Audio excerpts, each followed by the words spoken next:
ரூ. 5 ரூ. 10 ரூ. 100 ரூ. 200 அப்படி வச்சு சேமிக்கக்கூடிய நபர்கள். இந்த மாதிரி நபர்கள் எங்கே போகிறாங்க அப்படின்னா, இப்போ இவங்க எல்லாம் இதை எப்படி அணுகலாம்? நமக்கு எப்போதுமே பணம் உருவாகுகின்ற இடம் அப்படிங்கிறது தொழில்கள் தான். அந்த தொழில்கள் நேரடியாக தொடர்பு அலோகேஷன்ஸ் தான் உங்களை பணக்காரராக சின்ன சின்னதாக 100-200 சேர்த்து அதை மாதம் ஒரு சீட்டு கட்டி அந்த சீட்டு பணத்தை எடுத்துகிட்டு போய் ஒன்று செய்கிறாங்க இல்லையா? இன்றைக்கி பெரும்பாலான நம்ம நடுத்தர குடும்பங்களுக்கு அதுதான் எமர்ஜென்சி ஃபண்டாகவே இருக்குது. எமர்ஜென்சி ஃபண்டே அவங்க இப்படி தான் பண்ணுறாங்க அப்படிங்கிறப்போ அவங்கள எப்படி இதில் கொண்டு வர முடியும்? இதுதான் அவங்க எமர்ஜென்சி ஃபண்ட் அப்படின்னா அதை கடந்து அவங்க இந்த இன்ஸ்ட்ருமெண்ட்ஸுக்கு வர முடியாது. ஸ்ட்ரைட் ஃபார்வர்ட் எமர்ஜென்சி ஃபண்ட் இல்லாமல் நீங்கள் எங்கேயுமே இன்வெஸ்ட் பண்ணவே கூடாது. சைல்டு சூப்பர் ஸ்பெஷலிஸ்ட் ஹாஸ்பிட்டலில் எடுத்துகிட்டு போய் நான் குழந்தைய நான் அட்மிட் பண்ணுறேன். இந்த இன்சூரன்ஸ் இல்லைன்னா நான் ஆஸ்பத்திரி வாசலில் மிதிச்சிருப்பானான்னு எனக்கு தெரியாது. எனக்கு அவ்வளோ ஒரு தெம்பை அது கொடுத்துச்சு. கண்டிப்பாக நான் ஒரு நாள் கூட ஹெல்த் இன்சூரன்ஸ் இல்லாமல் இருக்க மாட்டேன், ஒரு நாள் கூட டேர்ம் இன்சூரன்ஸ் இல்லாமல் இருக்க மாட்டேன். ஸோ இது ரெண்டும் இருந்தாலே அது பெரிய தைரியத்தை உங்களுக்கு. நான் ஆரம்பத்தில் கேட்ட மாதிரி இங்கே நான் யாருக்காக கேள்வி கேட்க வந்திருக்கேன் அப்படின்னா, ரொம்ப சொற்பமான தொகைகள் வச்சு ரூ. 5 ரூ. 10 ரூ. 100 200 அப்படி வச்சு சேமிக்கக்கூடிய நபர்கள் இன்றைக்கி நான் கண்கூடாக பார்க்குறேன். இந்த மாதிரி நபர்கள் எங்கே போகிறாங்க அப்படின்னா, ஒரு ஆப்பில் தங்கம் வாங்குறாங்க, ஒரு மொபைல் ஆப்பில் தங்கம் வாங்குறாங்க. என்னால் ரூ. சேர்க்க முடியும், இன்றைக்கி எனக்கு ரூ. கிடைக்கிது, ரூ. நான் அதில் சேர்த்து வச்சுக்கிறேன் அப்படிங்கிறாங்க. வெளிப்படையாக பார்க்கும்போது அது உண்மையிலேயே புத்திசாலித்தனம் மாதிரி தான் தெரியுது. ஏன்னா ஒரு ரூ. எடுத்து போய் தங்கத்தில் போடுறாங்க அப்படின்னா. ஸோ அந்த மாதிரியான நபர்களுக்கு ரூ. 100 200 அது ஏதோ வழியில் அவங்களுக்கு வந்திருக்கும். அந்த பணத்துக்கு அவங்க யாருக்கும் கணக்கு சொல்ல தேவையில்லை. அப்போது அந்த காசை எடுத்துகிட்டு போய் ஒரு இன்ஸ்ட்ருமெண்ட்டில் நம்ம பண்ணணும் அப்படின்னா அவங்க எடுத்துகிட்டு போய் ஒரு இன்வெஸ்ட்மெண்ட்டுக்கும் போய் ஒரு ஃபினான்ஷியல் அட்வைஸரை பார்க்க வேண்டிய அவசியம் அவங்களுக்கு அது ரொம்ப பெருசு. ஒரு 200-300 சேவ் பண்ணுறதுக்கு ஒருத்தரை போய் பார்க்கணுமா அப்படிங்கிறது. இப்போ இவங்க எல்லாம் இதை எப்படி அணுகலாம்? இவங்க கோல்டில் போடுறதுக்கு பதிலாக அதே வழிமுறைகளில் மியூச்சுவல் ஃபண்ட்ஸில் இன்வெஸ்ட் பண்ணலாம். என்ன வித்தியாசம் கோல்டில் போடுறதாலையும் மியூச்சுவல் ஃபண்டில் போடுறதுக்கும் என்ன வித்தியாசம்? இப்போ கோல்டு பார்த்தீங்கன்னா அதோட சராசரி ரிட்டர்ன் 7 to 9% தான் இருக்கும். நமக்கு எப்போதுமே பணம் உருவாகுகின்ற இடம் அப்படிங்கிறது தொழில்கள் தான். தொழில்கள் தான் பணத்தை உருவாக்கும். அந்த தொழில்கள் நேரடியாக தொடர்பு உடையதுங்கிறது ஷேர் மார்க்கெட் அப்படின்னு சொல்லலாம். ஏன்னா தொழில்களுக்கு பணத்தை தருவது ஷேர் மார்க்கெட் தான். அந்த ஷேர் மார்க்கெட்டில் நம்மளால நேரடியாக ஈடுபட முடியாத போது அதுக்கான ஒரு வழிமுறை தான் மியூச்சுவல் ஃபண்ட்ஸ். அப்போ ஒரு தொழில் கொடுக்கின்ற ரிட்டர்னை விட ஷேர் மார்க்கெட் கொஞ்சம் கம்மியாக கொடுக்கும், ஷேர் மார்க்கெட் கொடுக்குற ரிட்டர்னை விட மியூச்சுவல் ஃபண்ட்ஸ் கொஞ்சம் கம்மியாக கொடுக்கும் அப்படிங்கிறத புரிஞ்சுக்கலாம். இந்த பணம்லாம் சேர்ந்து தான் அடுத்த கட்டமாக தங்கத்துக்கு வரும். ஸோ அதோட ரிட்டர்னுங்கிறது கம்மியாக இருக்கும். ஸோ நீங்கள் தங்கத்தில் போடுறது ஒன்று. ரெண்டாவது, இந்த மாதிரியான ஆப்பில் போடுறத யாருமே ரெகுலேட் பண்ணலை இன்னும். அந்த ஒரு சிக்கலும் இருக்கு. பட் அந்த சிக்கலை கூட விட்டுடலாம். நம்ம அந்த வருமானம் அப்படிங்கிற வகையில் மட்டும் பார்க்கலாம். கோல்டு கடந்த 2 ஆண்டுகளில் மிகப்பெரிய வளர்ச்சி அடைந்ததுக்கு பிறகும் நம்ம 2 வருஷத்தில் அப்படி டபுள் ஆயிருக்கு. அப்படி இருந்தாலும் கடந்த 25 வருட ஆவரேஜ் ரிட்டர்ன் பார்த்தீங்கன்னா 15%. அது நமக்கு மியூச்சுவல் ஃபண்ட்லேயே கொடுத்துருமா? இது மியூச்சுவல் ஃபண்ட்ஸில் எக்ஸ்பெக்டட் ரிட்டர்ன் அதே 15% நீண்ட கால அடிப்படையில் கொடுத்துருக்கு அப்படின்னு சொல்கிறோம். ஸோ அதனால மியூச்சுவல் ஃபண்ட்ஸில் நீங்கள் இன்வெஸ்ட் பண்ணுங்க. இதே 100 ரூபாயில் நீங்கள் தொடங்கலாம். ஸோ அதை தான் நம்ம ஒரு விஷயமா மாத்திரமே தவிர நீங்கள் கோல்டில் போடக்கூடாதுன்னு சொல்ல. கண்டிப்பாக கோல்டும் நல்ல ரிட்டர்ன்ஸ் கொடுத்துருக்கு. நம்ம எதுலையுமே போடக்கூடாதுன்னு சொல்ல, இதில் தான் போடணும்னு சொல்லலை. அலோகேஷன்ஸ் கரெக்டாக வச்சுக்கோங்க. அந்த அலோகேஷன்ஸ் தான் உங்களை பணக்காரர் ஆக்கும். நம்ம திரும்பவும் மியூச்சுவல் ஃபண்ட் டிஸ்ட்ரிபியூட்டர் மாதிரியே பேச ஆரம்பிச்சிட்டோம். ஆப்வியஸ்லி நீங்கள் ஒரு மியூச்சுவல் ஃபண்ட் டிஸ்ட்ரிபியூட்டர் தால அப்படி போகுது. சரி, எனக்கு முக்கியமாக என்னென்னா, இந்த இன்வெஸ்ட்மெண்ட்டுக்கு உள்ளே வரக்கூடியவங்களுக்கெல்லாம் நம்ம ஒரு டிசிப்ளின் ஒன்று பேசிக்கிட்டே இருக்கிறோம். என்னென்னா, நீங்கள் ஒரு ஹெல்த் இன்சூரன்ஸ் எடுத்துக்கோங்க, ஒரு டேர்ம் இன்சூரன்ஸ் வச்சுக்கோங்க, ஒரு எமர்ஜென்சி ஃபண்ட் வச்சுக்கோங்க அப்படின்னு பேசிகிட்டே இருக்கிறோம். ஆக்சுவலி சொல்லணுன்னா ரொம்ப அடித்தட்டு மக்களுக்கு இந்த டேர்ம் இன்சூரன்ஸும் ஹெல்த் இன்சூரன்ஸும் நம்ம ஒரு தொகையை எடுத்துகிட்டு போய் ஒரு இடத்துல முடக்கிடுறோம் அப்படிங்கிற மாதிரி என்னோட ஃபேமிலியிலே நான் அப்பப்போ பேசுவேன். ஏன் ஹெல்த் இன்சூரன்ஸ் இல்லாமல் இருக்கிறீங்க? திடீர்னு யாராவது குழந்தைக்கு அட்மிட் ஆகி ஹாஸ்பிட்டலில் உட்காந்துட்டாங்க, 2 லட்சம் 3 லட்சம் செலவாகிறப்போ அந்த நேரத்தில் பேச முடியலனா கூட வீட்டுக்கு வந்த பிறகு நான் சத்தம் போடுவேன். படித்து சொல்கிறேன், ஒரு ஹெல்த் இன்சூரன்ஸ் எடுத்து வச்சுக்கோங்க. இப்போ ஆன செலவை நீங்கள் அதில் ஈஸியாக டேலி பண்ணலாமே. எனக்கே 2 மாதத்துக்கு முன்னே என் குழந்தைக்கு சனிக்கிழமை சாயங்காலம் உடம்பு செல்லாமல் போகுது. டாக்டரை போய் பார்க்குறப்போ கம்பல்சரி அட்மிட் பண்ணுங்கன்னு அட்வைஸ் பண்ணுறாரு. போனால் 2 நாளில் 48,000 ரூபாய் செலவாகுது. எனக்கு இன்சூரன்ஸ் இருந்ததால் நான் வெறும் ஒரு 1,800 ரூபா மட்டும் கட்டிட்டு நான் வர முடிஞ்சுது. அப்போது எனக்கு தெரியுது, நான் ஒரு 3-4 வருடமாக அதை கட்டிட்டு வரேன். இப்போ தான் அதை நான் கிளைமே பண்ணுறேன். ஃபஸ்ட்டு கிளைமே 4வது வருஷம் தான் நடக்குது. அப்போ இவ்வளோ நாள் கட்டின காசுக்கு கிட்டத்தட்ட 50,000 ரூபா செலவு நமக்கு சேவ் ஆகிருக்கு. அப்படிங்கிறப்போ எனக்கு தெரியுது சில பேர் இதை அந்த கிளைமே இல்லாமல் போயிட்டும் இருக்காங்க. ஆனால் அடித்தட்டு மக்களுக்கு பிரச்சனை என்ன அப்படின்னா, நான் மாதம் 20,000 25,000 கட்டிகிட்டே இருக்கிறேனே, வருஷத்துக்கு கட்டுறேனே, இந்த பணத்தை நான் யூஸே பண்ணலை, அப்படிங்கப்போ அந்த பணம் எனக்கு வீணாக போகுது அப்படிங்கிற மைண்ட் செட். அகெயின் நீங்கள் சொல்கிற அந்த பிஹேவியர். டேர்ம் இன்சூரன்ஸ் அப்படின்னா, நான் எப்போ செத்து நான் என் குடும்பத்துக்கு எப்போ காசு வரப்போகுது, என்னைக்கோ வரதை பற்றி ஏன் யோசிக்கணும் அப்படிங்கிற மைண்ட் செட். அந்த பணம் ஒரு இடத்துல போய் லாக் ஆகுது அப்படிங்கிறது. இந்த பிஹேவியரை எப்படி மாற்றலாம்னு நினைக்கிறீங்க? இதை எப்படி பண்ணுறோம் அப்படின்னா, ஃபஸ்ட்டு புரியுறது என்னங்கிறதுக்காக ஒவ்வொரு ப்ராடக்ட்டையும் நாங்கள் சொல்லி கொடுப்போம். ஏன்னா நீங்கள் பணத்தை கொடுக்கணும் அப்படின்னா ஃபஸ்ட்டு அந்த ப்ராடக்ட்டை பற்றி தெரிஞ்சுக்கணும், எந்த ப்ராடக்ட்டில் கொடுப்போம் அப்படிங்கிறதுக்காக. So course first, consultation first நாங்கள் பண்ணுறோம். கன்சல்டேஷன்லையும் அதோட அருமைகள் என்ன அப்படிங்கிறத எடுத்து சொல்கிறோம். அதுக்கப்புறம் ஒரு டிரான்ஸ்பரன்சியை கொடுத்துட்றோம். ஒரு ப்ராடக்ட் எப்படி இயங்குது, நீங்கள் ஹெல்த் இன்சூரன்ஸ் போட்டாலே உங்களுக்கு பணம் வந்துடாது. உங்கள் கிட்டே இருக்கிற வியாதிகள் என்னென்னங்கிறத நீங்கள் கரெக்டாக தெளிவாக சொல்லணும், அப்ஃப்ரண்ட்டே நீங்கள் சொல்லணும். அதுக்கப்புறம் எந்த மாதிரியானலாம் கிளைம் வரும், எந்த மாதிரியான ரூம் லிமிட்லாம் இருக்குது, இது ஒன்றா நாங்கள் டிரான்ஸ்பரன்சியை கொடுத்துருவோம். இதுக்கப்புறம் பார்த்தீங்கன்னா நாங்கள் அவைலபிலிட்டி, நீங்கள் எப்போ கேள்வி கேட்டாலும் நாங்கள் அவைலபிளாக இருக்கிறோம். எனக்கு டேர்ம் இன்சூரன்ஸில் நான் சாட் ஜிபிடியில் இதை பற்றி கேட்டேன், இந்த மாதிரி விஷயம் சொல்லியிருக்கு, இதுக்கு நீங்கள் உங்களோட எக்ஸ்ப்ளனேஷன் என்ன அப்படிங்கும்போது நாங்கள் எக்ஸ்பிளைன் பண்ணுவோம். ஸோ இந்த மாதிரி நாங்கள் அவைலபிலிட்டி இருப்போம். அஞ்சாவது we are building a community. So எங்களோட கிளைண்ட் ஒரு 500 பேர் இருக்காங்க. அப்போ 500 பேரும் நான் டேர்ம் இன்சூரன்ஸுக்கு சார்பாகவோ நான் ஹெல்த் இன்சூரன்ஸுக்கு சார்பாகவோ பேச வேணாம். அந்த 500 பேரும் பேசும்போது இவங்களோட மனசு மாறும். அப்போ இவ்வளோ பேர் பேசுகிறாங்க, இப்போ நான் மட்டும் பேசினேன்னா இவர் கமிஷனுக்காக பேசுகிறாரு, இவரோட தொழிலுக்காக பேசுகிறாருன்னு ஈஸியாக சொல்லிட்டு போயிடுவாங்க. ஆனால் இவ்வளோ அவங்க சக இன்வெஸ்டர்ஸ் பேசும்போது அப்போ இதில் ஏதோ ஒரு உண்மை இருக்குது அப்படிங்கிறத கொஞ்சம் சிந்திக்க தொடங்குவாங்க.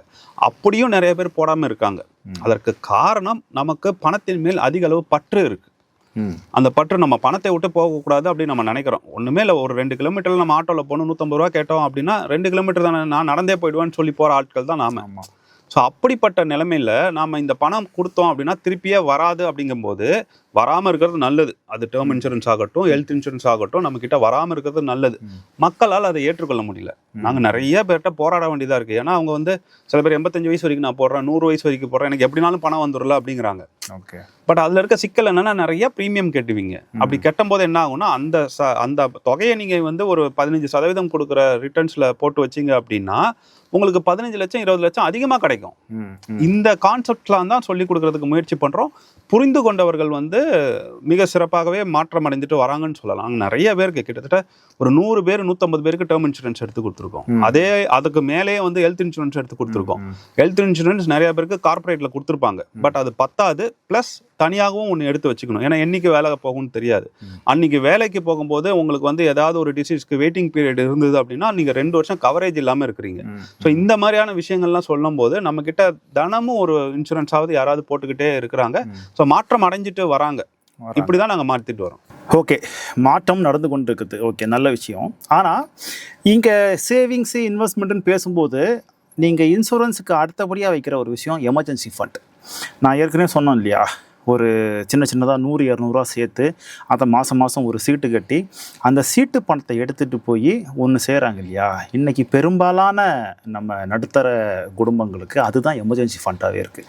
உண்மையை சொல்லணும்னா, ஒரு வருஷத்தில் குழந்தைங்களுக்கு ஃபீஸ் கட்டுறது, இல்லை வேறு ஏதாச்சும் ஒரு திடீர்னு ஏதாச்சும் பிரச்சனை வந்துச்சுன்னா சீட்டை போய் பிடிக்கிறது, கம்மி காசுக்கே பிடிக்கிறது, இதெல்லாம் தான் எமர்ஜென்சி ஃபண்டாக ஆக்சுவலி நடந்துகிட்ருக்குது.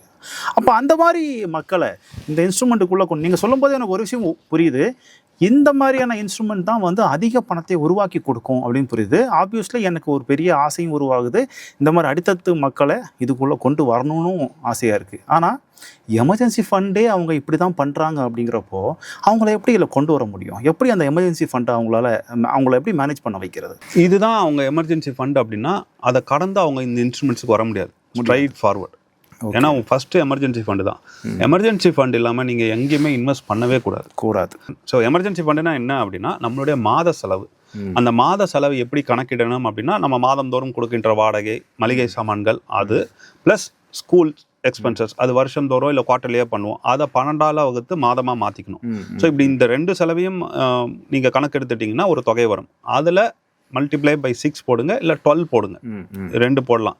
எப்போ 6 போடலாம் அப்படின்னா, உங்களுக்கு நிரந்தரமான ஒரு வருமானம் இருக்குது, அதிக அளவில் ஒரு வருமானம் இருக்குது அப்படின்னா 6 போடுங்க. இல்லை என் வருமானம் ஏற்ற இறக்கத்துடன் இருக்கும், எனக்கு எமர்ஜென்சி ஃபண்டை சேர்க்கறது ரொம்ப கஷ்டமான விஷயம் அப்படின்னா இன்ட்டு 12 போடுங்க. அந்த தொகையை சராசரியாக 6% ரிட்டர்ன் கொடுக்கின்ற ஒரு இன்ஸ்ட்ருமெண்ட்டில் தான் வைக்கணும்.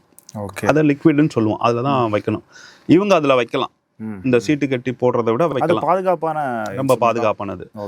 கேரண்டீட் ரிட்டர்ன் சொன்னாங்கனாலே அது 5-6 தான் கொடுக்கும். இது 6 கொடுக்கறதுனால இதை கேரண்டி அப்படிங்கிற அடிப்படையில் நம்ம 5-6% கொடுத்து சொல்றீங்க. இதுக்கும் எஃப்டிக்கும் இப்போ என்ன வித்தியாசம்? எஃப்டி நீங்க நினைச்ச நேரம் எடுக்க முடியாது.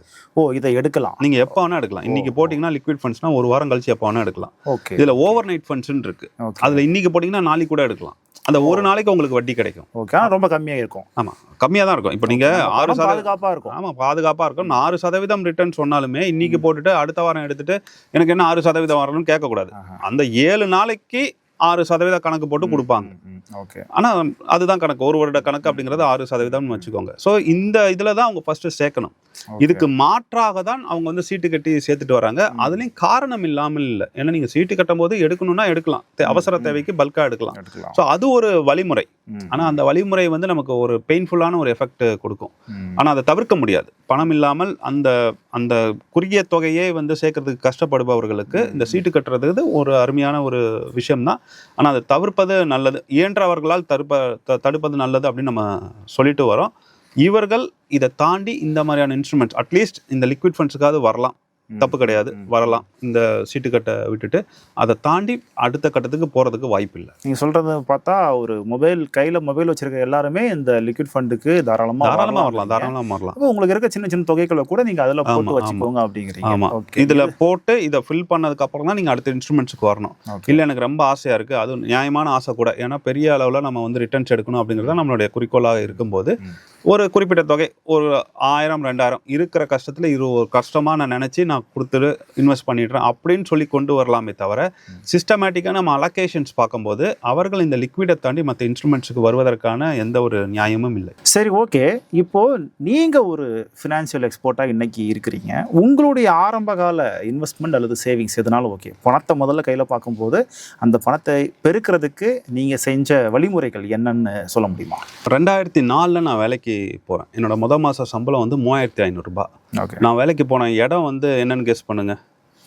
3500 ரூபா 2004 கண்டிப்பா ஏதோ ஒரு ஆஃபீஸ் வேலையா தான் இருக்கும்னு நினைக்கிறேன். ஆஃபீஸ் வேலை தான்.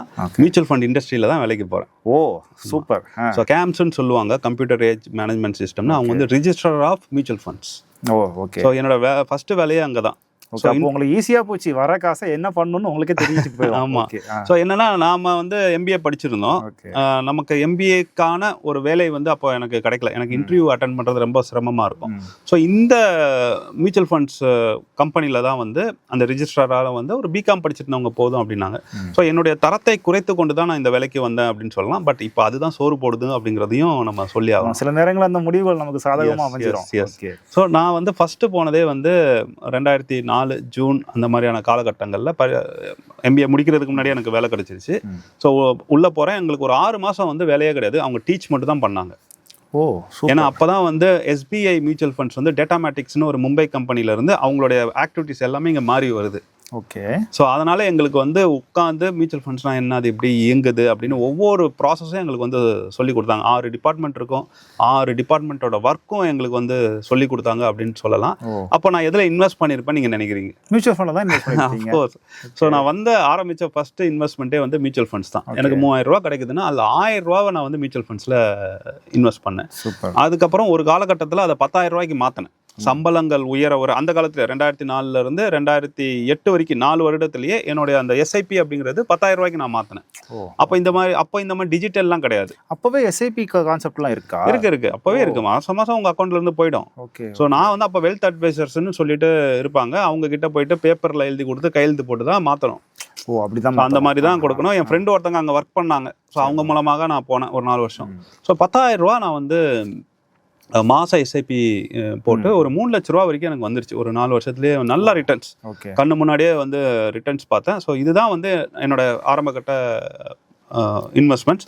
நீங்கள் ஆக்சுவலி சொல்லும் போது எனக்கு ஒரு விஷயம் அப்படியே உள்ளே ஓடிட்டே இருக்குது. என்னன்னா, நான் இப்போது மியூச்சுவல் ஃபண்டில் எஸ்ஐபி இன்வெஸ்ட் பண்ணிட்டு இருக்கிறேன். எனக்கு இதை பற்றின நாலேஜ் ரொம்ப நாள் முன்னாடி இல்லை. நான் ரொம்ப வருத்தப்படுறேன். நான் வந்து ஒரு 2010-11 காலகட்டத்தில் நான் ஒரு லேப்டாப் ஒன்று வாங்குகிறேன். எனக்கு ஒரு நண்பர், ஃபேஸ்புக் நண்பர் ஒருத்தர் வந்து ஸ்டாக் மார்க்கெட் பற்றி சொல்லித்தரேன் அப்படின்னு சொன்னார். ஒரு சில யூஆர்எல்லாம் கொடுத்தாரு, எனக்கு சரியாக ஞாபகம் இல்லை. இதில் நீங்கள் பார்த்துக்கிட்டே இருங்க புரியும் அப்படின்னாரு. நானும் அதை பார்த்துக்கிட்டே இருந்தேன். எனக்கு கடைசி வரை ஒன்றுமே புரியல. நான் ஏதோ ஒரு இடத்துல போய் அக்கௌண்ட்லாம் கூட ஓப்பன் பண்ணேன். அது என்னன்னு கூட எனக்கு சரியாக தெரியல. நுங்கம்பாக்கம் பக்கத்தில் ஒரு ஆஃபீஸில் இன்னமும் அதில் வந்து மெசேஜ்லாம், வாட்ஸ்அப் மெசேஜ்லாம் வரும். அதை நான் இப்போ வரைக்கும் அதை பயன்படுத்தவே இல்லை. எனக்கு இப்போவும் ஒரு தாக்கம் இருந்துக்கிட்டே இருக்கும். என்னென்னா, நான் ஒரு 2-3 வருடங்களுக்கு முன்னே ஆரம்பித்த இந்த இன்வெஸ்ட்மெண்ட் இன்ஸ்ட்ருமெண்ட் எனக்கு ரிட்டர்ன் கொடுக்குது. நல்ல மகிழ்ச்சியாக நான் இருக்கிறேன். எனக்கு ஒரு பெரிய பேக்கப் இருக்குங்கிற தெம்பு எனக்கு கொடுக்குது. அப்போ நான் இன்னும் ஒரு 12-13 வருஷத்துக்கு முன்னாடியே எனக்கு இதெல்லாம் இருக்குதுன்னு தெரியாமல் போயிடுச்சே. நான் ஓகே, அவருக்கு வேறு வேலைகள் இருந்து எனக்கு சொல்லிக் கொடுக்கல, பட் நான் இன்னும் கொஞ்சம் தேடி இருக்கலாமோ, ஆன்லைன்லேயே நான் இதெல்லாம் கொஞ்சம் படிச்சிருக்கலாமோ அப்படின்னு சொல்லிட்டு எனக்கு நான் சில நேரங்களில் ரொம்ப கில்ட்டாகவே எனக்கு இருக்கும். இது நம்ம தெரிஞ்சுக்கலாம். நீங்கள் சொன்ன மாதிரி நான் அப்போ இதை செஞ்சுருந்தேன் அப்படின்னா இன்னைக்கு நான் ஒரு பெரிய ஃபினான்ஷியல் எக்ஸ்போர்ட்டாக இருக்கலாம் போல இருக்குது. நிறைய பேர் இருக்காங்க அப்படி டிவியில் வராங்க. இதில் நீங்கள் முக்கியமான ஒரு விஷயத்த சொன்னீங்க, எனக்கு ஒரு தெம்பு கொடுக்குது, பணம் என் கையில் இருக்குது அப்படின்னு சொல்லிட்டு. எல்லா மற்ற இன்ஸ்ட்ருமெண்ட்ஸை விட நீங்கள் லேண்டு வாங்குங்க, அப்பார்ட்மெண்ட் வாங்குங்க, அதெல்லாம் வாங்கும்போது என்னென்னா உங்ககிட்ட இருக்கிறது இஎம்ஐ. எப்போ பார்த்தாலும் ஒரு பயம் பதட்டம் இருந்துக்கிட்டே இருக்கும். இந்த இன்ஸ்ட்ருமெண்ட்ஸ் மட்டும்தான் இன்வெஸ்ட்மெண்ட்ஸ் நம்ம ஃபிசிக்கலாக பார்க்காம ஃபினான்ஷியல் இன்ஸ்ட்ருமெண்ட்டாக பார்க்கும்போது அது நமக்கு ஒரு பெரிய தெம்பை கொடுக்கும். இந்த தெம்பு விஷயம் இன்னொரு விஷயம் நான் நோட் பண்ணணும், குறிப்பிடணும். 2 மாதத்துக்கு முன்னே என் குழந்தைக்கு உடம்பு சரியில்லை சொல்லும்போது எனக்கு ஒரு பெரிய தெம்பை கொடுத்தது எனக்கு இருந்த அந்த ஹெல்த் இன்சூரன்ஸ். நான் ஒரு சைல்டு சூப்பர் ஸ்பெஷலிஸ்ட் ஹாஸ்பிட்டலில் எடுத்துகிட்டு போய் நான் குழந்தைய அட்மிட் பண்ணுறேன். நைட்டு ஒரு 8 மணிக்கு போய் அட்மிட் பண்ணுறேன். எனக்கு அந்த ஆஸ்பத்திரிக்குள்ளெல்லாம் இந்த இன்சூரன்ஸ் இல்லைன்னா நான் ஆஸ்பத்திரி வாசலில் மிதிச்சிருப்பானான்னு எனக்கு தெரியாது. எனக்கு அவ்வளோ ஒரு தெம்பை அது கொடுத்துச்சு. ஒரு 1.5 வருஷத்துக்கு முன்னே ஒரு சின்ன ஆக்சிடென்ட் ஆச்சு எனக்கு. நான் ஆஃபீஸ் வந்துட்டு இருக்கும்போது சின்னதாக ஒரு ஆக்சிடென்ட், நான் ரோட்டில் அப்படியே ரோல் ஆகிட்டேன். எனக்கு ஒரு பக்கம் ஃபுல்லாகவே அடிபட்டுச்சு. எனக்கு நினைவு வந்ததுமே நான் யோசித்த விஷயம், ஒன்றும் பிரச்சனை இல்லை, ரொம்ப அதிகமாக அடிபட்டுச்சுன்னா இப்படியே ஹாஸ்பிட்டலுக்கு போகிறதுக்கு உங்ககிட்ட இன்சூரன்ஸ் இருக்குது. அந்த தெம்பை எனக்கு அன்னைக்கு கொடுத்துச்சு. அப்போது இன்சூரன்ஸ் அப்படிங்கிறது ஒரு சேவிங்ஸ் இன்வெஸ்ட்மெண்ட்டுங்கிறது ஒரு சாமானிய மனிதனுக்கு எவ்வளோ பெரிய தெம்பை கொடுக்குங்கிறது நானே எனக்கு லிவிங் எக்ஸாம்பிள். இல்லை, கண்டிப்பாக நான் ஒரு நாள் கூட ஹெல்த் இன்சூரன்ஸ் இல்லாமல் இருக்க மாட்டேன், ஒரு நாள் கூட டேர்ம் இன்சூரன்ஸ் இல்லாமல் இருக்க மாட்டேன். ஸோ இது ரெண்டும் இருந்தாலே அது பெரிய தைரியத்தை உங்களுக்கு கொடுக்கும். ஏன்னா நமக்கு உடம்பு சரியில்லை அப்படின்னா, நமக்கு உடம்பு இல்லாதவங்களை பார்க்கும்போது வருத்தம் அப்படிங்கிறத தவிர, இந்த இடத்துல நான் பணத்தை கொடுக்கணுமே, எந்த பணத்தை கொடுப்பேன், எவ்வளோ கொடுப்பேன், இதை நான் கம்மி பண்ணுறதுக்கு என்ன பண்ணணும்னு யோசிக்கும் போது இருக்கு, அது ஒரு நரக வேதனையாக இருக்கும். கண்டிப்பாக. அது இன்னைக்கு கூட நான் வீட்டில் பேசிகிட்டு இருக்கும்போது நான் இங்கே வரேன், கேள்விகள் கேட்கணும், என்னென்ன விஷயம்லாம் கேட்கலாம் அப்படின்னு சொல்லிட்டு எங்கள் வீட்டில் பேசிகிட்டு இருக்கும்போது சொன்னாங்க, நம்ம 2 நாள் பாப்பாவை ஹாஸ்பிட்டலில் வச்சுட்டு இருக்கும்போது நமக்கு பணம் பற்றின அந்த பயம் சுத்தமாக இல்லை. நம்ம 2 நாள், நாளைக்கு காலை டாக்டர் வருவாரா, சரியாயிருமா, பாப்பாவுக்கு ஓகேவா இருக்கா, இதை பற்றி தான் பேசிட்டு இருந்தோமே தவிர ரொம்ப முக்கியமான விஷயம் நமக்கு காசு ரெடி பண்ணணும், அவங்கள பார்க்கணுமா, இவங்கள எனக்கு என்கிட்ட கிரெடிட் கார்ட்ஸ் இருக்குது, ஒருவேளை பணம் தேவைப்பட்டாலுமே என்னால் ஸ்வைப் பண்ணிக்க முடியுங்கிற தெம்புமே இருந்துச்சு. ஆனால் என்கிட்ட ஒரு பெரிய தொகை இன்சூரன்ஸில் இருக்குது, என்கிட்ட கேட்க மாட்டாங்க பணம் அப்படிங்கிற ஒரு பெரிய விஷயம் இருந்துச்சு. இது உண்மையிலேயே நான் எல்லா சாமானிய மனிதர்களுக்கும் இது ரொம்ப முக்கியமான விஷயம். அதை திரும்ப திரும்ப நான் குறிப்பிடணும்னு நினைக்கிறேன். இது ரொம்ப முக்கியமான விஷயம். சரி, ரொம்ப முக்கியமாக நீங்கள் சொன்னீங்க இன்வெஸ்ட்மெண்ட் நீங்கள் மியூச்சுவல் ஃபண்ட்லேருந்து ஆரம்பிச்சிங்க அப்படின்னு. எனக்கு ரொம்ப க்யூரியாசிட்டியாக இருக்குது, எங்கேயாவது பணத்தை விட்டுருக்கீங்களா எங்களை மாதிரியே? நான் விட்டுருக்கீங்க. நான் என்ன வேற ஆளா? நானும் மனிதன் தானே, நானும் கத்துக்கிட்டு தான் வரேன். நான் கத்துக்கிட்டதா மறுபடியும் தப்பு பண்ணாதீங்கன்னு மக்கள்கிட்ட சொல்றேன். ஸோ நான் ஆரம்பத்துல இருந்தே அறிவுஜீவிலாம் கிடையாது, இப்போ நான் அறிவுஜீவி கிடையாது, தெரிஞ்சதை தான் சொல்றேன். ஸோ விட்டதெல்லாம் நான் ஒரே 3 மாசத்துல 16 லட்சம் விட்டுருக்கேன். ஒருத்தர் தொழில் பண்ணணும்னு சொல்லி கேட்டாரு என்கிட்ட. அது தொழில் எனக்கு ஓரளவுக்கு தான் புரிஞ்சுது. அவரை நம்பி காசு கொடுத்தேன். நீங்க சொன்னீங்களா, நான் ஆரம்பத்துல இப்போ இந்த இன்டர்வியூல கூட சொல்லியிருப்பேன், யாரையும் நம்பி காசு கொடுக்காதீங்க அப்படின்னு. அதே கதை தான். ஸோ 16 லட்சம் கொடுத்தா 3 மாசத்துல காலி பண்ணிட்டாங்க. நல்லா பிஸ்னஸ் பண்ணாங்கன்னா ஒரு பில்டிங் எடுத்தாங்க, அதில் 3 ஃப்ளோர், அதில் 45 பேரை வேலைக்கு எடுத்தாங்க, சம்பளம் கொடுத்தாங்க, என் கண்ணு முன்னாடியே பணம் கரைஞ்சிது, இன்புட் எதுவுமே வரல. ஸோ தொழில் தெரியாம தான் இதுவானாங்க. அது ஒன்று சொல்லலாம். ஒரு ஏமாத்தல பண்ண தெரியாம பண்ணிட்டாங்க. ஸோ அதை ஏமாத்துறேன். அப்போ ஓகே, நீங்க அதை ஏமாத்தலன்னு வச்சுக்கோங்க. இன்னொன்னு, எல்ஐசி ஏஜென்ட் ஒருத்தர் என்கிட்ட பணம் வாங்கிட்டு போய் நான் போய் அக்கௌண்ட்ல போடுறேன் அப்படின்னு சொல்லி வாங்கிட்டு போனாரு. போடவே இல்லை. அவர் அக்கௌண்ட்ல போட்டார், ஒரு பயன்படுத்திட்டாரு, ஒரு 10,000 ரூபாய். ஸோ அது ஒரு ஏமாற்றம் அப்படின்னு சொல்லலாம். ஸோ இந்த மாதிரி அப்புறம் அஃப்கோர்ஸ் நமக்கு தெரிஞ்சவங்க, நண்பர்கள், பழகுனவர்கள் கேட்பாங்க, கொடுத்துருப்போம், வராது, அதெல்லாம் இருக்கு. இந்த மாதிரி இன்ஸ்ட்ருமெண்ட்ஸ்ல பெருசா நான் வந்து ஏமாந்த மாதிரி அப்படிலாம் இல்லை, இந்த மாதிரிலாம் எதுவும் இல்லை. ஓகே, எனக்கு அதுதான் கேட்கணும்னு தோணுச்சு. நீங்க மற்ற விஷயங்கள் ஓகே தொழிலில் கொடுத்தாரு, அது எல்லாமே இருக்கு, எனக்குமே நடந்திருக்கு. இந்த மாதிரி இன்ஸ்ட்ருமெண்ட்டை நீங்க ஸ்ட்ராங்கா இருக்கிறீங்க, அப்போ இதுல நீங்க எங்க இழந்திருக்கீங்களா? அப்படிங்கிற லாஸ் இருந்திருக்கு. யூஎஸ் ஸ்டாக் மார்க்கெட்ல நான் போட்டு அதுல லாஸ் வந்து இருந்திருக்கு, 90% லாஸ் ஆயிருக்கு. நான் லாஸ் புக் பண்ண வேண்டியதுக்கான காரணம் வந்து என்னன்னா, நான் சர்வீஸ் ப்ரொவைடர் ஒருத்தர் அவைல் பண்ணியிருந்தேன், அவர் பிசினஸ்ல வந்து வெளியே போறேன் அப்படிங்கறதுனால நீங்க கண்டிப்பா வெளியே வந்துடணும்னு சொல்லி என்கிட்ட சொல்லிட்டாங்க. ஸோ அந்த லாஸ் எனக்கு நடந்திருக்கு. ஆனா ஏமாத்தல எனக்கு தெரியும். அது இல்ல, இப்போ ஒரு ரெகுலேட் செய்யப்பட்ட ஒரு விஷயத்துல ஏமாற்றம் இருக்காது, லாஸை பத்தி தான் மக்கள் பயப்படுறாங்க. அந்த லாஸையுமே அவங்க என்ன நினைக்கிறாங்கன்னா, நான் நேரடியாக அதில் ஈடுபடலை, ஆனால் என் பணத்தை நான் போடுறேன், அது குறைஞ்சி போகுது, 100 ரூபா போட்டது 90 ரூபா ஆகுதுன்னா அது குறைஞ்சி போச்சு அப்படிங்கிறாங்க. நான் அதை தான் நானும் கேட்குறேன். நான் அதே மாதிரி இன்னொரு இடத்துல 150% எடுத்திருக்கேன். ஓகே, ஸோ எனக்கு டேலி அதுக்கும் டேலி ஆயிடுச்சு. 150% மேலேயே எடுத்திருக்கிறேன். எனக்கு அது தெரியும், நான் அந்த இடத்துல ஏன் தப்பு பண்ணேன்னு எனக்கு தெரியும். அலோகேஷன்ஸ் நான் கரெக்டாக கொடுக்கல, உடனே இன்வெஸ்ட் பண்ணது. அதனால நான் என்ன தப்பு பண்ணனோ அதை தான் இங்கே கரெக்ட் பண்ணி நம்ம சொல்கிறோம். ஸோ நம்ம புத்தகத்தில் படித்தது மட்டுமே இங்கே சொல்லலை. நீங்கள் புத்தகத்தில் படித்தது மட்டும் சொன்னீங்க அப்படின்னா பெரிய அளவில் நம்ம மக்கள்கிட்ட போய் சேர முடியாது. ஸோ நான் கற்றுக்கொண்டது, என் வாழ்க்கையில் நடந்தது, நான் கேட்கின்ற அனுபவங்கள். இப்போ கிளாசிக்கா ஒரு அனுபவம் வந்து கேட்டேன், இது வந்து மேபி இங்க பதிவு செய்யலாம், இன்னும் பல தளங்கள்ல நான் அதை பதிவு செய்ய போறேன். நம்ம கிளைண்ட் வந்து ஒருத்தர் சொன்னார், அவர் நிறுவனத்துல ஒருத்தர் வேலை செஞ்சாராம். ஸோ அவர் வேலை செய்யறவர் வந்து பாத்தீங்கன்னா 20 வருஷம் வேலை செய்யறாரு. 20 வருஷத்துல அவர் வாங்குற சம்பளத்தை அந்த பேங்க் அக்கௌண்ட்ல இருந்து வெளியே எடுக்கவே இல்லை. இந்த அனுபவங்களை தான் நான் வந்து என்னோட ஃபினான்ஷியல் அட்வைசிங் கிளாஸ்ல சொல்றேன். ஆக்சுவலி அது நல்லதா கெட்டதா? அது கெட்டதுதான். ஏன்னா அவருக்கு பெரிய ரிட்டர்ன் ஒன்றும் கிடைக்காது. ரிட்டர்னை விடுங்க, 20 வருஷம் அவர் ஆபீஸுக்கு வந்துட்டு போறாரு, அவர் நேரத்தை வந்து உழைக்கிறாரு, அவருக்கு அந்த பணம் தேவையே இல்லை. அப்புறம் ஏன் அவர் அந்த 20 வருஷம் அந்த ஆபீஸுக்கு வந்துட்டு போனோம்? புரியுதா உங்களுக்கு? நீங்க ஆபீஸ்ல வந்து ஒரு 8 மணி நேரம் உட்காந்து வேலை செஞ்சுட்டு போறீங்க. என்ன பண்ணிருக்கலாம்? அவரு விவசாயம் பண்றாரு, எது பண்ணிருக்காரு, இல்லைன்னா அவர் கிரியேட்டிவா ஏதாவது பண்ணிருக்கலாம், அவர் வாழ்க்கையை வேற மாதிரி அமைச்சிருக்கலாம். இப்போ இது ஸ்ட்ரைக்கிங்கா உங்களுக்கு தெரியுது, சம்பளமே வாங்காம இருந்தோம்னா உங்களுக்கு புரியுது. எனக்கு என்ன தோணுச்சுன்னா, 20 வருஷம் சம்பளம் அப்படின்னா எவ்வளவு பெரிய தொகை அவருடைய அக்கௌண்ட்ல இருந்திருக்கும் அப்படிங்கறதா எனக்கு டக்குன்னு யோசிக்க. இது உங்களுக்கு புரியுது இல்ல? இதே மாதிரிதான் ஒவ்வொருத்தரும் பெரிய அளவுல சொத்துக்களை சேர்த்து கொண்டு இன்னுமே வந்து அந்த 8 மணி நேரம் கஷ்டப்படுறது, இந்த டிராஃபிக்ல ஓடி போயிட்டு வர்றது, இப்படி பண்ணிட்டு இருக்காங்க. ஆக்சுவலி நம்ம சமூகத்துல வந்து நீ உனக்கு பணம் தேவை இருக்கோ இல்லையோ, நிறைய சம்பாதிக்கிறியோ கம்மி சம்பாதிக்கிறியோ, ஏதோ ஒரு வேலைக்கு போய் ஆகணும் அப்படிங்கிற அந்த ஒரு விஷயம் இருந்துக்கிட்டே இருக்குது இல்லையா? அது சரி இல்லையா? அதை மாற்றணுமா என்ன? இல்லை, அது சரிதான். அது வந்து சமூகமாக நம்ம இயங்கும் போது அதுக்கான கட்டுப்பாடுகள் இருக்கும்போது சரின்னு வச்சுக்கிட்டா கூட நமக்கு என்ன சிக்கல் அப்படின்னா, பணம்னு சொல்லிட்டே ஓடிட்டே இருக்கும். ஒரு மனசுக்குள்ள பயம் எப்போதுமே இருந்துட்டே இருக்கு. இப்ப நாங்க பண்றது வந்து எங்களுக்கு கிட்ட வராங்க, ஃபினான்ஷியல் கன்சல்டேஷன் வராங்கன்னா அவங்க கிட்ட கிளியரா சொல்லிடுவேன், உங்களுக்கு நிறைய ரிட்டர்ன் வேணும்னா நிறைய பேர் இருக்காங்க, நீங்க அங்க போங்க. ஆனா எங்க கிட்ட வந்தீங்கன்னா பணத்தை பத்தின சிந்தனையே உங்க மண்டையில இருந்து எடுப்போம். பணம்னு நீங்க யோசிக்கவே கூடாது. அப்படியான ஒரு பிஹேவியர் சேஞ்ச் தான் நாங்க பண்ணி கொடுக்குறோம் அப்படிங்கிறத ஒரு ஸ்டேட்மெண்ட்டா சொல்லுவோம். ஸோ இது அந்த கன்சல்டேஷன் அப்படிங்கிறது ஒரு 1 hour, அதுதான் உங்களுக்கும் எங்களுக்குமான தொடர்பு. எங்க மூலமாக நீங்க முதலீடு பண்ணணும்னு அவசியமே கிடையாது. ஆனா இந்த விஷயத்த கத்துக்கோங்க. ஏன்னா அவரு 20 வருஷமா பணம் எடுக்காத இருந்தவர் செய்த தப்பு தான் இங்க ஒவ்வொருத்தரும் செஞ்சுட்டு இருக்காங்க, அறியாமையில் செஞ்சுட்டு இருக்காங்க.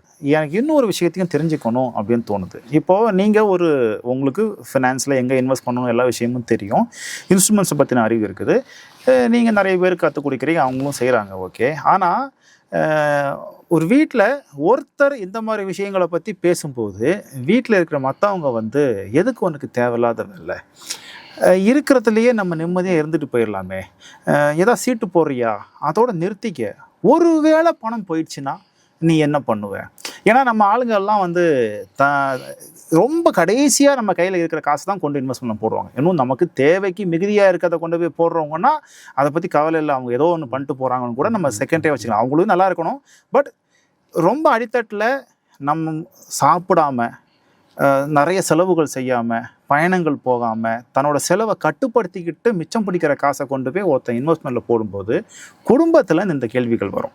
ஒருவேளை அவன் தோத்துட்டான், அவன் பணம் வந்து மைனஸ் ஆயிடுச்சு அப்படின்னா அவனால் ரிட்டர்ன் அந்த குடும்பத்தை திரும்பி கூட பார்க்க முடியாது, ஃபேஸ் பண்ணவே முடியாத ஒரு சூழ்நிலை இங்கே உருவாகும் இல்லையா? அப்போது அந்த மாதிரி மக்கள் இதில் எப்படி அடாப்ட் ஆகிக்கிறது? இல்லை, ரெண்டு தரப்புமே வந்து வேலை செய்கிறதுக்கான விஷயங்கள் இருக்குது. ஏன்னா நீங்கள் சொல்கிற மாதிரி இன்வெஸ்ட் பண்ணுறாங்க அப்படிங்கும்போது எல்லாம் சரியாக இன்வெஸ்ட் பண்ணுறாங்கன்னா அப்படிலாம் கிடையாது. தப்பாகவும் இன்வெஸ்ட் பண்ணுறவங்க இருக்காங்க. F&Oன்னு சொல்லுவாங்க, ஃபியூச்சர் அண்ட் ஆப்ஷன்ஸ். அந்த மாதிரி அதெல்லாம் நான்லாம் இது வரைக்கும் ஈடுபட்டதே கிடையாது. கான்செப்ட் தெரியும், பட் ஈடுபட்டதே கிடையாது. அந்த மாதிரியான இன்ஸ்ட்ருமெண்ட்ஸில் போயிட்டு பணத்தை விடுவாங்க. அரசாங்கமே வந்து 90% மக்கள் வந்து அதில் பணத்தை இழக்கிறாங்க அப்படின்னு சொல்லியிருக்காங்க. ஸோ அப்படிப்பட்டவர்களும் இருக்காங்க. ஸோ நம்ம முழுவதுமாக இவர்களுக்கு வந்து நம்ம ஆதரவாக நிற்கக்கூடாது. நம்ம என்ன சொல்லலாம்னா, ரெண்டு தரப்புமே இப்படி இருக்கிறவர்களும் சரியாக இன்வெஸ்ட் பண்ணுறவங்க இருக்காங்க. அவங்களுக்கு வேணால் நம்ம சொல்லலாம். அவர்களுக்கு குடும்பத்திலேருந்து ஆதரவு கிடைக்கல அப்படின்னா அவர்களுக்கும் கற்றலை வந்து கொடுக்க வேண்டிய கடமை வந்து இந்த விஷயம் தெரிஞ்சவருக்கு இருக்கு அப்படின்னு சொல்லலாம். கற்றல் தான் இங்க அடிப்படை. நீங்க கத்துக்கொண்டீங்கன்னா அப்படியே மாறுவீங்க. புரிய வைக்கிற மாதிரி சொல்லணும். கண்ணில் ஸ்டேட்மெண்ட் காட்டணும். இப்படிதான் இன்வெஸ்ட் பண்ணிருக்கேன், இது இப்படி வளரும், இப்படி இறங்குறதுக்கும் வாய்ப்பு இருக்கு. வளர்ச்சி மட்டும் இறங்குனா எதுக்கு இறங்கும்? இப்ப ஈஸியா சொல்லிடலாம், ட்ரம்ப் அங்க ட்வீட் போட்டா இறங்கும், அவ்வளவுதான் கான்செப்ட். இதுல நீங்க என்ன படிக்க போறீங்க? நீங்க எவ்வளவு பெரிய சார்ட் எல்லாம் படிக்கணும்னு அவசியமே இல்லை. சோ உலகம் அப்படிங்கிறது ஒரு கிராமமா வந்ததுக்கு அப்புறம் உலகத்துல எங்க நடந்தாலும் இங்க வந்து பாதிப்பு உண்டாகும். இப்போ 2 நாளா பாத்தீங்கன்னா ஸ்டாக் மார்க்கெட் உங்களுக்கு விழுந்திருக்கு. இன்னைக்கு ஸ்டாக் மார்க்கெட் கிடையாது, ஓலி அப்படிங்கறதுனால கிடையாது, 3ஆம் தேதி மார்ச். பட் ஏன் விழுந்ததுங்கிறது இப்ப எல்லாருக்குமே தெரிஞ்சிருக்கு. அங்க பாம்பு போட்டிருக்காங்க. இவ்வளவுதான் கான்செப்ட். இது இந்த கற்றல் நடக்கிறது வந்து நம்ம வலிந்துலாம் செலுத்த முடியாது. கொஞ்சம் கொஞ்சமா நடக்கும். நம்ம சமூகத்திலேயே நாம பார்க்கும்போது இன்னும் அடுத்த 10-20 வருஷத்துல 60% மக்கள் வந்து இங்க வந்துருவாங்க. நீங்க விரைவாக வந்தீங்கன்னா நீங்க சொன்ன பதில் தான் 13 வருஷத்துக்கு முன்னாடி நான் போட்டிருக்கலாமேன்னு சொல்லிட்டு இப்போ வந்து புலம்புறீங்க. இதே மாதிரிதான் பல பேர் வந்து விட்டவர்கள் இன்னும் அடுத்த 20 ஆண்டுகள் கழித்து புலம்புவார்கள். ஸோ இப்போ வர்ற அந்த சோசியல் மீடியா நாய்ஸை வந்து நம்ம ஒரு நேர்மறையான ஒரு விஷயமா தான் பார்க்கணும். நிறைய இன்ஃப்ளூயன்சர் வராங்க, அது அவர்களுக்கான அடையாளம். அதை வந்து நம்ம குத்தம் சொல்ல வேணாம் அப்படிங்கிறதா என்னோட கருத்தா இருக்கு. ஸோ நீங்க சொல்ற மாதிரி அந்த ரெண்டு தரப்புக்கும் நமக்கு கற்றல் தான் அடிப்படையா வைக்கணும். குடும்பமாக உட்காந்து முதலீடுகளை வந்து கற்றுக்கொள்ளுங்கள். குடும்பமாக முதலீட்டு திட்டங்களில் வந்து முதலீடு செய்யுங்க. நீங்கள் சொல்கிற மாதிரி முதலீடு செய்பவர்கள்லாம் சரி கிடையாது. ஒரு ஆப் இருக்குது, நான் இஷ்டத்துக்கு இன்வெஸ்ட் பண்ணுவேன் அப்படிங்கிற மாதிரி தான் பண்ணிட்டு இருக்காங்க. ஸோ இங்கே பெரிய லேகிங் இருக்குது. நம்ம வந்து ஷேர் மார்க்கெட்டில் போடுறவங்கலாம் புத்திசாலின்னு ஃபர்ஸ்ட் நினைக்காதீங்க. மியூச்சுவல் ஃபண்டில் போடுறவங்கலாம் பெருசாக சம்பாதிச்சிட்டாங்கன்னு நினைக்காதீங்க. அப்படிலாம் கிடையவே கிடையாது. அவர்களும் நிறையா தப்பு செய்கிறாங்க. அடிப்படை ஃபவுண்டேஷன் தப்பே பண்ணுறாங்க. நான் சொன்ன மாதிரி ஒருத்தரோட போர்ட்ஃபோலியோவில் டெட் ஃபண்ட் இல்லை அப்படின்னா, லிக்விட் ஃபண்ட்ஸ் இல்லை அப்படின்னா அவர்கள் சரியான முதலீட்டாளர்கள் கிடையாது. அது அட்வைசருக்கும் சரி, ஒருத்தர் அட்வைஸ் பண்ணி உங்கள் போர்ட்ஃபோலியோ அப்படி தயாரிக்கப்பட்டிருந்தாலும் சரி, நீங்கள் தனிநபராக ஒரு டூ இட் யுவர் செல்ஃப்னு சொல்லுவாங்க, ஒரு ஆப்பை யூஸ் பண்ணிட்டு இந்த மாதிரி பண்ணியிருந்தீங்கன்னா நீங்கள் சரியான முதலீட்டாளர் கிடையாது. உங்களுக்கும் கற்றல் தேவை, உங்கள் குடும்பத்தினருக்கும் கற்றல் தேவை. ஓகே, மற்ற வீடியோக்குள்ளெல்லாம் எல்லாரும் வந்து முதலீடு பண்ணுங்க, அதில் முதலீடு பண்ணுங்க, இதில் முதலீடு பண்ணுங்க அப்படின்னு தான் பேசுவாங்க. நம்ம கொஞ்சம் வித்தியாசமாக முதலீடு அவசரப்பட்டு பண்ணாதீங்க, கற்றுக்கோங்க. கற்றல் ஒரு கட்டத்துக்கு மேலே உங்களுக்கு எல்லாம் தெரியும், நம்பிக்கை வந்ததுக்கு பிறகு கொஞ்சம் கொஞ்சமாக இன்வெஸ்ட் பண்ணுங்க அப்படின்னு சொல்லியிருக்கிறோம். இந்த முதலீடுகளுக்கு எல்லாம் அடிப்படையே கற்றல் அப்படிங்கிறதாங்கிறத எனக்குமே இது ஒரு பெரிய பாடமாக தான் இருக்குது. நம்ம வியூவர்ஸ்க்கு கண்டிப்பாக இந்த வீடியோ வந்து ஒரு பயனுள்ள வீடியோவாக இருந்துக்குன்னு நினைக்கிறேன். இதை பற்றி நம்ம தொடர்ச்சியாக பேச போகிறோம். வாரம் நம்ம இதை பற்றின வீடியோக்கள் பேச போகிறோம். உங்களுக்கு ஏதாவது குறிப்பிட்டு ஏதாவது விஷயங்கள் பேசணும், அதை பற்றின பதில்கள் வேணும், சந்தேகங்கள் இருக்குது, இல்லைன்னா அங்கே ஒரு விஷயம் சொல்கிறாங்க, நீங்கள் அதை மாற்றி சொல்கிறீங்க இல்லையா, அல்லது அதுதான் சரி இது தவறு அப்படிங்கிற மாதிரியான ஏதோ ஒரு விஷயம் எங்களோட பகிர்ந்துக்க வேண்டும் அப்படின்னு தோணுச்சுன்னா நீங்கள் எதை பற்றி யோசிக்காதீங்க, கமெண்ட் பண்ணுங்கள். அது நல்லது கெட்டது எதுனாலும் எங்களுக்கு கமெண்ட் பண்ணுங்கள். நாங்கள் உங்களுக்கு கமெண்டில் முடிஞ்சால் பதில் சொல்கிறோம். இல்லை விரிவாக பேச வேண்டிய விஷயமா இருந்துச்சு அப்படின்னா கண்டிப்பாக நாங்கள் உட்காந்து உங்களுக்காக ஒரு வீடியோவை எடுத்து போடுறதுக்கு ரெடியாக தயாராக இருக்கிறோம். ஸோ தொடர்ந்து பேசுவோம். வாரம் இதை பற்றி நாங்கள் பேச போகிறோம். அது வரைக்கும் நன்றி.